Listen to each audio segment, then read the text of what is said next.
بسم اللہ الرحمن الرحیم۔ حضرت حلیمہ فرماتی ہیں کہ جب میں حضور کو لے کر باہر آئی، ہم سفر کے لیے تیار ہوئے تو میرے خاوند نے سواری پر پہلے مجھے بٹھایا، پھر خود آگے بیٹھے۔ سواری کو اٹھانا چاہا، سواری اٹھ ہی نہیں رہی۔ جب نیچے اترے تو سواری اٹھ گئی، پھر اوپر بیٹھے، سواری پھر نہیں چلی۔ جیسے ہی نیچے اترے، سواری پھر چلنے کے لیے تیار ہو گئی۔ جب 2 سے 3 بار ایسے ہوا تو حلیمہ کہتی ہیں کہ میرے خاوند نے کہا، حلیمہ ذرا تم آگے بیٹھو۔ جیسے ہی میں آگے بیٹھی تو سواری چلنے کے لیے تیار ہو گئی۔ اصل میں اللہ کو یہ بتلانا مقصود تھا کہ یہ بچہ پوری کائنات کا صدر مقام رکھتا ہے۔ تم اپنی پیٹھ کے پیچھے بٹھا کر سفر نہیں کر سکتے، اس کو آگے بٹھانا پڑے گا، اس کو مقام دینا پڑے گا۔ اب جو سواری چلی، بھاگتی جا رہی ہے، بھاگتی جا رہی ہے، حتیٰ کہ وہ دائیں جو بہت پہلے چلی تھی وہ بڑی حیران ہوئی، کہنے لگی، حلیمہ تم نے سواری بدل لی ہے؟ حلیمہ نے مسکرا کے دیکھا اور بولی، میں نے سواری نہیں بدلی بلکہ میرا سوار بدل گیا ہے۔ اور جس وقت میرے نبی قبیلہ بنو سعد میں پہنچے تو پوری بستی میں کستوری کی خوشبو مہکنے لگی۔ حدیث میں آتا ہے کہ قبیلہ بنو سعد میں کوئی بھی ایسا گھر نہیں بچا تھا جہاں کستوری کی خوشبو نہ مہکی ہو۔ اور اس وقت پانی اس طرح گھروں میں نہیں ہوتا تھا بلکہ باہر سے لانا پڑتا تھا، باہر کنویں ہوتے تھے۔ اور صبح جب عورتیں پانی پر اکٹھی ہوئی، ایک دوسرے کو کہنے لگی، آج رات میرے گھر میں خوشبو مہکی، پتہ نہیں کہاں سے آئی۔ دوسری کہتی ہے، اللہ کی قسم میرے گھر میں بھی یہی کچھ ہوا۔ اب جو آ رہی ہے ہر عورت یہی گواہی دے رہی ہے۔ چنانچہ حلیمہ سعدیہ کی طرف ان کا دھیان گیا، کہنے لگی، چلو حلیمہ کے گھر چلتے ہیں، اس سے بھی پوچھتے ہیں تیرے گھر میں بھی یہی واقعہ ہوا ہے۔ جیسے جیسے وہ حلیمہ کے گھر کی طرف جا رہی ہیں ویسے ویسے خوشبو ان کے قریب آتی جا رہی ہے۔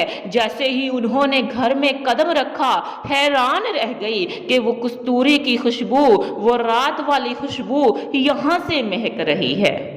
کہنے لگی، حلیمہ ہمارے گھروں میں بھی رات کے وقت خوشبو مہکی تھی، وہ خوشبو تیرے گھر میں بھی مہک رہی ہے۔ لگتا ہے تو بڑی اعلیٰ قسم کی خوشبو لے کر آئی ہے۔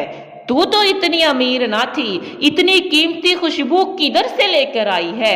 ایسی خوشبو تو بادشاہوں کے خزانوں میں بھی نہیں ہوتی کہ ایک گھر میں لگے اور پورا محلہ مہک جائے۔ حلیمہ مسکرانے لگی، ان کو ہاتھوں سے پکڑ کر اندر لے گئی۔ جیسے ہی اندر داخل ہوئی، فرمانے لگی، آؤ میں تمہیں منبع خوشبو دکھاؤں۔ اب پورے قبیلے میں یہ خبر پھیل گئی کہ حلیمہ کے گھر میں جو لال آیا ہے وہ ساتھ خوشبو بھی لے کر آیا ہے۔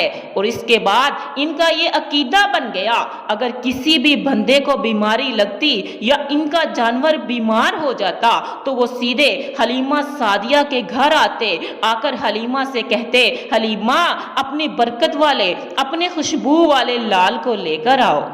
حلیمہ میرے آقا کو لے کر آتی، میرے آقا اپنے ننھے ننھے ہاتھ جب اس جانور پر پھیرتے تو وہ تندرست ہو جاتا۔ اگر کسی کے جسم میں کوئی درد یا تکلیف ہوتی، آ کر میرے نبی کا ہاتھ پکڑ کر جسم پر ملتے تو ان کو صحت ہو جاتی۔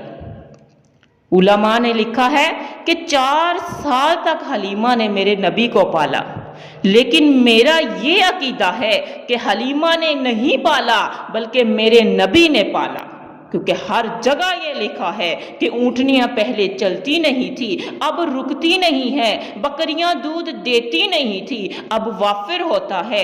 پہلے حلیمہ کے گھر کے سامنے گھاس نہیں تھی، میرے نبی نے قدم رکھا تو گھاس اگ آئی۔ پہلے دیا چلتا نہیں تھا، اب دیا بجھتا نہیں ہے۔ اب تو عورتیں بھی آ کر کہتی ہیں، حلیمہ رات کو دیا بجھا کر سویا کر، اتنی فضول خرچی نہ کیا کر۔ فنوس بن کے جس کی حفاظت خدا کرے، وہ شمع کیا بجھے جس کو روشن خدا کرے۔ اب تو محلے کی عورتیں ٹولی بنا کر حلیمہ سعدیہ کے گھر آئی، آ کر کہنے لگی حلیمہ تو بڑی امیر ہو گئی ہے، رات کو بھی چراغ نہیں بجھاتی، بڑے بڑے امیر لوگ بھی رات کو چراغ بجھا کر سوتے ہیں، تیرے گھر میں تو چراغ جلتا ہی نہیں تھا، تو بڑی ماڑی تھی، لیکن اب تو اتنی فضول خرچ ہو گئی ہے کہ رات کو بھی چراغ نہیں بجھاتی۔ حلیمہ سعدیہ نے کہا آؤ میں تمہیں دکھاؤں میرے گھر میں کون سا چراغ ہے۔ حضور پالنے میں تھے، نبی کی طرف اشارہ کر کے کہا جب سے یہ پیارا گھر میں آیا ہے میں نے تو سارے دیے ہی توڑ دیے، نہ دیے کی ضرورت نہ مشعل کی حاجت، عجب روشنی تو نے پائی حلیمہ، بڑی تو نے توقیر پائی حلیمہ، بنی تو محمد کی دائی حلیمہ۔